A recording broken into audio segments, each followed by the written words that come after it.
ಅಂತ ಕೊಟ್ಟಿದ್ದಿದ್ರೆ 13.5 ಇಟ್ಕೋಬೇಕು.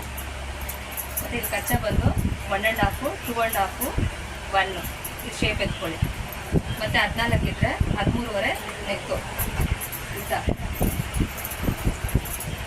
ಮತ್ತು ಶೋಲ್ಡ್ರ್ ನೋಡ್ಕೋಬೇಕು. ಶೋಲ್ಡ್ರು ಒಂದೊಂದ್ಸಲ ಸರಿಯಾಗಿ ಸಿಗಲ್ಲ.